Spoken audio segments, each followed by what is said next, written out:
నమస్తే, welcome to BRK. నేను పద్మ. ఈరోజు మనతో పాటు స్టూడియోలో ఉన్నారు పొలిటికల్ అనలిస్ట్ శివరాం ప్రసాద్ గారు. నమస్తే అండి. ఇప్పుడు యాక్చువల్గా ఏపీ క్యాబినెట్కి సంబంధించి తీసుకుంటే కనుక కొన్ని అంశాలు ప్రస్తావనకు వచ్చినాయి. చాలా అంశాలు ఆ భేటీకి సంబంధించి అందరికి వెళ్ళి రావాలన్న అంశం మంచి అంశమే.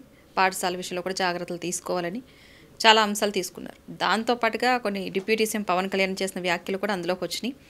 ఎర్రచందనం అంశానికి సంబంధించి దాన్ని చెట్లను నరకొద్దు అంటూ కూడా ఒక పిలుపునిచ్చారు. సో ఈ అంశాలు అన్నింటి కూడా మనం ఏ విధంగా చూడొచ్చు, దాని పరమార్థాలు కూడా ఏమనుకోవచ్చు?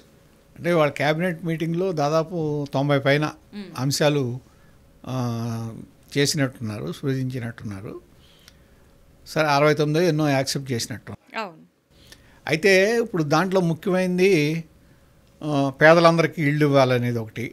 దాన్ని బాధ్యత ఎమ్మెల్యేలు మంత్రులు తీసుకోమని, అక్కడ స్థానిక మంత్రులు కానీ లేకపోతే ఇన్ఛార్జ్ మినిస్టర్స్ కానీ దానికి తగిన చర్యలు తీసుకోవాలి. అందరికీ వచ్చే సంవత్సరానికల్లా ఇళ్ళు అందేటట్టు చూడాలి అనేది ఒకటి. తర్వాత ఈ క్వాంటమ్ కంప్యూటర్ సంబంధించి క్వాంటమ్ పాలసీని ఒకదాన్ని యాక్సెప్ట్ చేశారు పారిశ్రామికంగా. తర్వాత ఎంఎస్ఎంఏ పార్కులు పెట్టాలని, ఇవన్నీ సరే. మిగిలినవన్నీ ఉన్నా క్యాబినెట్లో చర్చలో వచ్చిన విషయాల్లో ముఖ్యమైనది ఏంటంటే రాజకీయ పరంగా ఎమ్మెల్యేలు 45 మంది ఎమ్మెల్యేలు సరిగ్గా లేరు. వాళ్ళని సరిగ్గా మీరు దారిలో పెట్టాలి. ఎవరు? మంత్రులు, ఇన్ఛార్జ్ మంత్రులు. ఇవాళకి అంటే 17 నెలలు అయ్యేటప్పటికి ఇవాళకి జరుగుతున్న విషయాల మీద అవగాహనకు వచ్చింది. ఎందుకంటే ముదిరి పాకన పడిన తర్వాత నిజానికి ఎమ్మెల్యేలు ప్రవర్తన సరిగ్గా లేదు, మంత్రులు పట్టించుకోవట్లేదు అనేది ఎప్పటి నుంచో ప్రజల్లో ఉంది. దీని మీద ఒక ఇది వచ్చింది. తగిన చర్యలు తీసుకోవాలని కూడా అనేక చోట్ల జరుగుతుంది. ఎమ్మెల్యేస్ కూడా అవినీతి పనులు అయిపోయారు. ఎక్కడికక్కడ ఏదో ఒక చోట ఎక్కడో ప్లేస్లో అవినీతి కార్యక్రమాలు జరుగుతున్నాయి. ఇసుక ఏదైతే వైసీపీ హయాంలో పంచభూతాలని దోచేశారని చెప్పి విమర్శించారో ఆ దోపిడీ ఇవాళ కూడా కొనసాగుతుంది అనేది చాలామంది ఫిర్యాదులు కూడా చేశారు. ఇప్పటికీ ఎమ్మెల్యేలను దారిలో పెట్టాలి, 45 మందిని సరి చేయాలి. వాళ్ళకి ఇన్ఛార్జి మంత్రులు వాళ్ళ మీద చర్యలు తీసుకోవాలి. మనం ఇదివరకు కూడా ఒకసారి చర్చించాం. ఇన్ఛార్జి మంత్రులకి ఆ పవర్ రావాలంటే వాళ్ళకు ఆ పవర్ ఇవ్వాలి, డెలిగేట్ చేయాలి. ఇన్ఛార్జి మినిస్టర్స్ చెప్తే వినాలంటే ఏం చేయాలి? గతంలో చంద్రబాబు నాయుడు గారు సీఎంగా ఉన్నప్పుడే ఇన్ఛార్జి మంత్రులకి ఒక నియోజకవర్గానికి ఒక 50 లక్షలు, ₹1 కోటి ఫండ్ శాంక్షన్ చేసి అథారిటీ ఇచ్చేవాళ్ళు. అది నియోజకవర్గానికి సంబంధించి ఆ ఎమ్మెల్యే ఇన్ఛార్జి మినిస్టర్ చేతిలో ఉండేది. అలాగే హౌస్ సైట్స్ కేటాయింపులు కానీ లేకపోతే ఈ టిట్కో ఇళ్ళు కేటాయింపులు కానీ దీంట్లో కూడా ఇన్ఛార్జి మంత్రి ప్రమేయం ఉండేది. అంటే ఇన్ఛార్జి మంత్రి యాక్సెప్ట్ చేయాలి అట్లని. అటువంటిది వచ్చినప్పుడు ఏంటంటే ఎమ్మెల్యేలు వాళ్ళ మాట వింటారు. ఇవాళ వరకు అదేం లేదు, ఆ వ్యవస్థ లేదు. లేనప్పుడు వీళ్ళు చెప్పినంతలో వాళ్ళు వినరు. ఏంటంటే లోకేష్ గారు చెప్తే ఏందాం, లేకపోతే చంద్రబాబు గారు చెప్తే ఏందాం, డైరెక్ట్ మేము వెళ్ళి మాట్లాడుకుంటాం అనే విషయం ఇదిగా ఉంటుంది తప్ప వీళ్ళ మాట వినే పరిస్థితి ఉండదు. ఇవాళ వాళ్ళని తప్పు పడతాం కన్నా కూడా వాళ్ళకి బాధ్యత అప్పచెప్పండి, పవర్ అప్పచెప్పండి. వాళ్ళ అధికారంతో పాటు బాధ్యత ఆ రెండు ఉంటే అప్పుడు పెర్ఫార్మెన్స్ లేకపోతే మీరు ఇన్ఛార్జి మంత్రులను అడగాలి, లేకపోతే అక్కడున్న జిల్లా మంత్రులను అడగాలి. ముందు ఆ విధంగా చర్యలు తీసుకుంటే కానీ ఈ ఎమ్మెల్యేలు కంట్రోల్ అవ్వరు. ఎవరికి ఒక బాధ్యత లేకుండా ఇప్పుడు రెక్లెస్గా ఉండటం అనేది ఆ అధికారం మత్తులో ఉన్నారు తప్ప ఏం జరుగుతుంది? మనం ప్రజలు ఏమనుకుంటున్నారు? మళ్ళా 29లో గెలవాలి, 29లో మళ్ళీ వాళ్ళ మన్నలను పొందాలనే ఆలోచన అనేది వాళ్ళలో లేదు.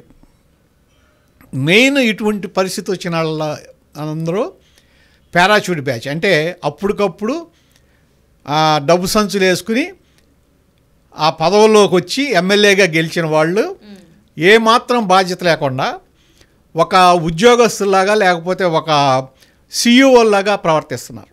అంతేగాని ప్రజాసేవకులాగా ప్రవర్తించట్లా.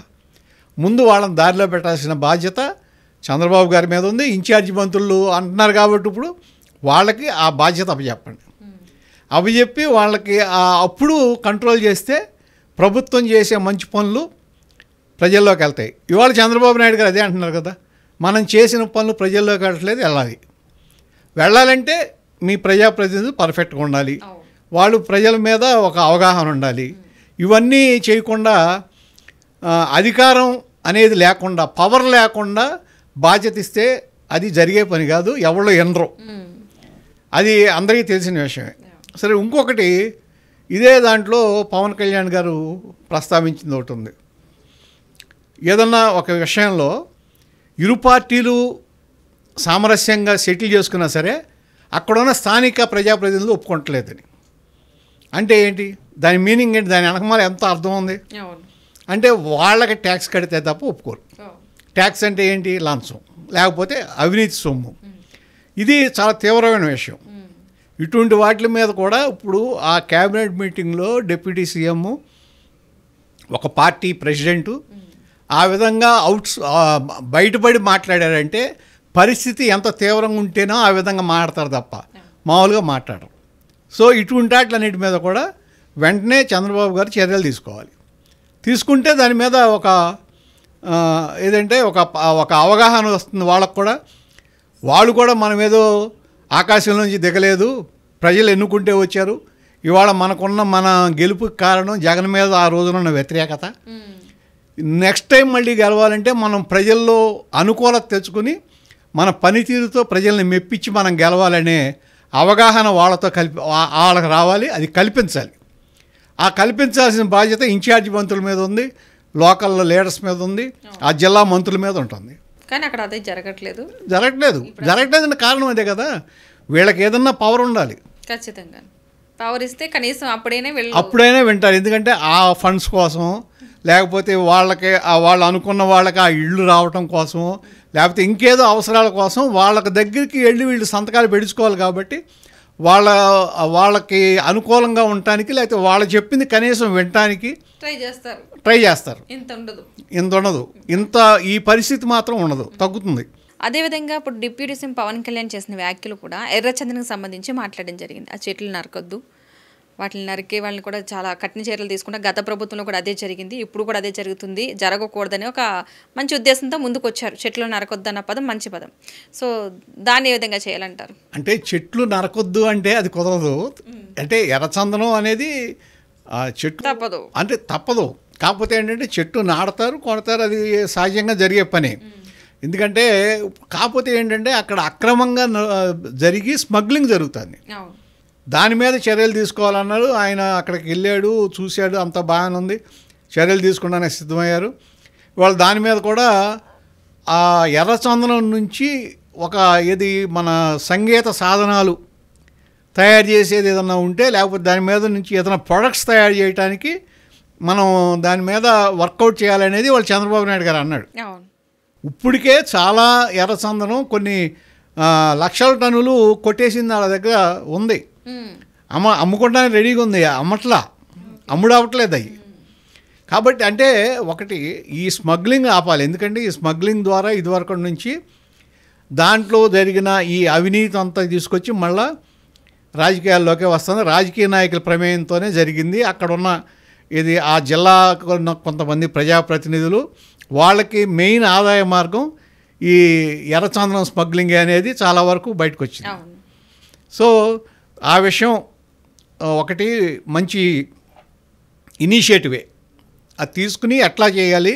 అలాగే ఇప్పుడు ఉన్న ఎర్రచందనం నిల్వల్ని ఏ విధంగా అమ్ముకోవాలి, అమ్మటానికి ఏ విధంగా మనం ప్రయత్నించాలి. అంటే ఇంటర్నేషనల్ మామూలు గ్లోబల్ టెండర్స్ పిలవాలా, లేకపోతే లోకల్ టెండర్స్ పిలిచి అమ్ముకోవాలా అనేది అదొకటి చూడాలి.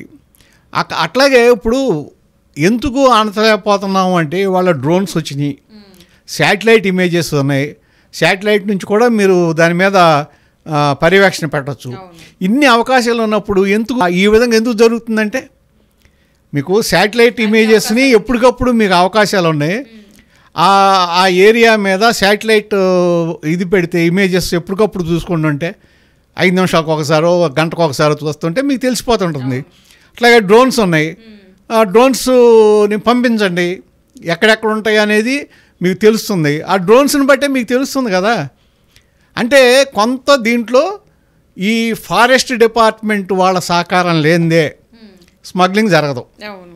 ఫారెస్ట్ డిపార్ట్మెంట్కి సంబంధించిన వాళ్ళ అక్కడ ఉన్న వాళ్ళ సహకారం ఖచ్చితంగా ఉంటేనే స్మగ్లింగ్ జరుగుతుంది, అది లేకపోతే జరగదు.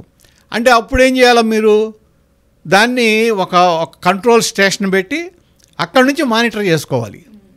ఆ విధంగా చేయటానికి ఇప్పుడు వీళ్ళు ప్రయత్నం చేస్తే అప్పుడు ఇది ఎర్రచందనం అనేది ఇప్పుడు మనం ఇదివరకు చూసాం కదా, ఈ ఎర్రచందనమే కదా వీరప్పంది.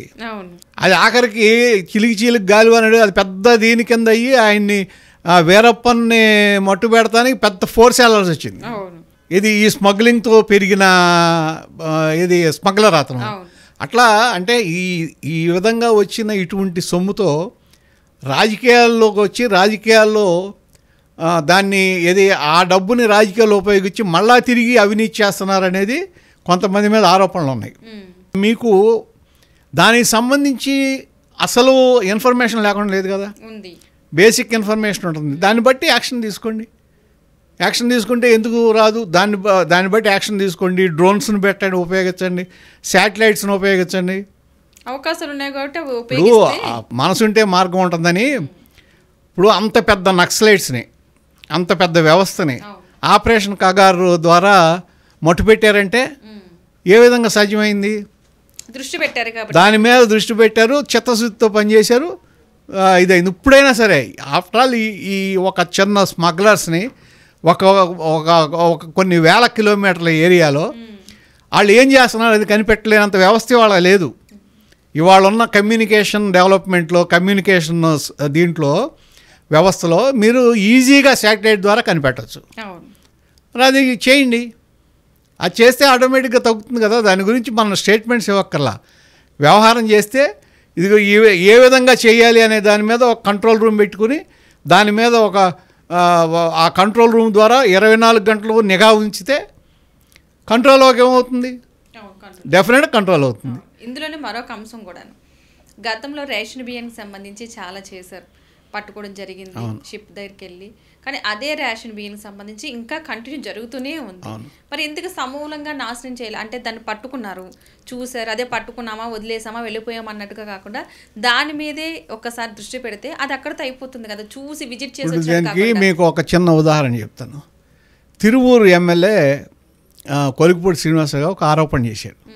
ఏమని, ఇంతకుముందు ఈ రేషన్ బియ్యం దందా చేసిన ఎవరు, ద్వారంపూడి చంద్రశేఖర్ రెడ్డి గారు అనుయాయుడు ఆయన, పెద్దిరెడ్డి రామచంద్రరావు అనే వ్యక్తి ఇదివరకు గుడివాడ ఎమ్మెల్యే కొడాల నాని గారి దగ్గర ఉండేవాడు. ఇప్పుడు ఆయన విజయవాడ ఎంపీ గారి దగ్గర ఉంటున్నాడు, ఆయనే దందా చేస్తున్నాడు ఇప్పుడు అని. అంటే ఏంటి, నాయకులు మారుతున్నారు, ప్రభుత్వాలు మారుతున్నాయి, ఎమ్మెల్యేస్ మారుతున్నారు, కానీ ఎవరైతే అవినీతి చేస్తున్నారో వాళ్ళు మాత్రం అక్కడే. అది దాన్ని బట్టి మనం అర్థం చేసుకోవాలి. ఇక ఇవాళ ఎమ్మెల్యేస్ కానీ వాళ్ళకి ఒక ఆదాయ వనరుగా అయిపోయింది ఇది, ఈ రేషన్ బియ్యం స్మగ్లింగ్ చేయటం అనేది ఒక ఆదాయ వనరుగా అయిపోయింది. కాబట్టి దీనికి కూడా ఏంటంటే పరిష్కారం, మీరు ఇక బియ్యం సప్లై ఆపేసి దానికి సరిపడా దానికి ఎంతైతే అవుతుందో దానికి సరిపడా మీరు నగదు డైరెక్ట్ బెనిఫిషియరీస్ వాళ్ళ అకౌంట్లోకి పంపిస్తే సాల్వ్ అవుతుంది. అంటే దాన్ని మీరు అన్నట్టు డబ్బులు అమౌంట్ వేస్తే సరిపోతుంది అంటున్నారు. మనకి కిలో బియ్యం ₹1-2 ఇచ్చేది బయట అట్లా రావు కదా. మరి ₹1-2 ఇస్తున్నా మిగిలిన డబ్బు అంతా గవర్నమెంట్ పెట్టుకుంటుంది కదా. ఆ డబ్బులు మొత్తం ₹1-2 మీరు ఏది కన్జ్యూమర్ దగ్గర తీసుకుంటున్నారు, కానీ ఆ మిగిలిన డబ్బు అంతా గవర్నమెంట్ పెడుతుంది కదా, సబ్సిడీ పెట్టుకుంటున్నాం అన్నది ప్రభుత్వం కొంటుంది కదా. అదే బియ్యాన్ని మీరు ₹2 బియ్యాన్ని ₹10కి వేరే వాళ్ళు తీసుకుని వాళ్ళ దగ్గర మళ్ళీ దాన్ని రీసైక్లింగ్ చేసి వాళ్ళు రీసైక్లింగ్ తర్వాత ₹30 అమ్మితే వీళ్ళు ₹80 ఎక్స్పోర్ట్ చేస్తున్నారు. అంటే ₹2 బియ్యం ₹80 వెళ్తుంది. అంటే ఎంత ప్రజల సొమ్ము వేస్ట్ అవుతుంది, ఎంత. పైగా అదేమి మీరు రీసైక్లింగ్ చేసిన తర్వాత దానిలో ఏమి విటమిన్స్ ఉండవు, మొత్తం బియ్యం అని పేరుకే తప్ప ఏముండదు. కాబట్టి ఈ వ్యవస్థను కూడా ప్రక్షాళన చేయడానికి ట్రై చేయాలి ప్రభుత్వం. లేకపోతే ఏమవుతుందంటే ఇదొక ఆదాయ మార్గం అయిపోయింది. ఎక్కడికక్కడ ఆదాయ మార్గాల్ని గత ప్రభుత్వంలో ఉన్న ఎమ్మెల్యేలు కొంతమంది సెట్ చేసి పెట్టారు. ఇట్లా మీకు ఆదాయం వస్తుంది, దీంట్లో ఆదాయం వస్తుంది, దీంట్లో తీసుకోండి, ఇసుకలో తీసుకోండి, బియ్యంలో తీసుకోండి, మట్టిలో తీసుకోండి, లేకపోతే బూడిదలో తీసుకోండి, ఇదిగో అని చెప్పి సెట్ చేసి పెట్టారు. దాన్నే ఇప్పుడున్న వాళ్ళు కూడా ఎక్కువ మంది దీన్ని ఉపయోగించేస్తున్నారు. దీన్ని ప్రభుత్వం కంట్రోల్ చేయాలి, చేసి అది మన ఈ అవినీతికి మాకు దూరం. గత ప్రభుత్వం మీద మేము ఇదిగో ఈ విధంగా ఆరోపణలు చేసాం, అది మా దగ్గర లేకుండా మేము చూస్తున్నాం, నీతివంతమైన పరిపాలన అందిస్తున్నామని చెప్పుకోవాల్సిన అవసరం ఈ ప్రభుత్వం మీద ఉంది, చంద్రబాబు గారి మీద ఉంది. ఇప్పుడు ఆయన అదే చెప్తున్నాడు, మీరు ప్రభుత్వం చేసిన పనులు చెప్పండి. ఇప్పుడు సిఐఏ సమ్మిట్ జరుగుతుంది రేపు, మంత్రులందరూ 13 నుంచి అక్కడ ఉండండి. అక్కడ ఏ సమ్మిట్ కూడా చూడాలనుకుంటే ఎవరన్నా అనుమతించండి వాళ్ళని. అంటే ఏంటంటే మనం ఒక ప్రయత్నం చేస్తున్నాం, ఉద్యోగ కల్పనకి, పరిశ్రమల కోసం ఒక ప్రయత్నం చేస్తున్నాం. ఆ ప్రయత్నం ప్రజలకు తెలియజేయాలని. కానీ ఈ ఎమ్మెల్యేలు ఎట్లా ఉన్నారు, అది ఆ టైం కూడా వేస్ట్ చేయట్లా, సంపాదనలో మునిగిపోతున్నారు కొంతమంది. అంటే వాళ్ళ మీద మీరు ఎవరైతే 48 మంది అన్నారో, ఎవరి మీద అయితే కఠినంగా ఉండాలన్నారో కఠినంగా ఉండండి. అది ఆచరణలో చూపిస్తే అప్పుడు దారిలో పడతారు, ఆచరణలో చూపించకపోతే దారిలో పడరు. ఎందుకంటే సంపాదన మెయిన్ అయిపోయింది వాళ్ళకి. డబ్బులు ఇచ్చి మేము పదవులు సంపాదించుకున్నాం, డబ్బులు ఖర్చు పెట్టాం, మళ్ళీ దాన్ని తీసుకోవాలి తిరిగి. చెప్తున్నారు ఆ విషయాన్ని, అదే ఖర్చు పెట్టిన సొమ్ము తెచ్చుకోవద్దా అన్నట్టు అంటున్నారు. కానీ వాళ్ళని ఖర్చు పెట్టమని ఎవరు చెప్పారు? వాళ్ళకి సీట్లు ఎందుకు వచ్చారు? వాడు సీటు అడిగేటప్పుడు ఏం చెప్పారు? ప్రజాసేవ చేయడానికనే కదా చెప్పింది. మేము డబ్బులు ఖర్చు పెడుతున్నాం, మళ్ళీ రేపు డబ్బులు తీసుకుంటామంటే ఇచ్చేవాళ్ళు కాదు, అంతే కదా. మరి అటువంటిప్పుడు ఈ వీళ్ళని కంట్రోల్ చేయాల్సిన అవసరం చాలా తీవ్రంగా, కఠినంగా దీన్ని మీద వ్యవహరించాల్సిన అవసరం మాత్రం ప్రభుత్వం మీద ఉంది. అవును. ఇప్పుడున్న ప్రజల్లో ఒక ఇది, గత ప్రభుత్వానికి ఈ ప్రభుత్వానికి తేడా ఏంటి అంటే, తేడా చెప్పడానికి సంకోచించేంత పరిస్థితి. ఎందుకంటే గతంలో వేరియేషన్ చూపించేవారు.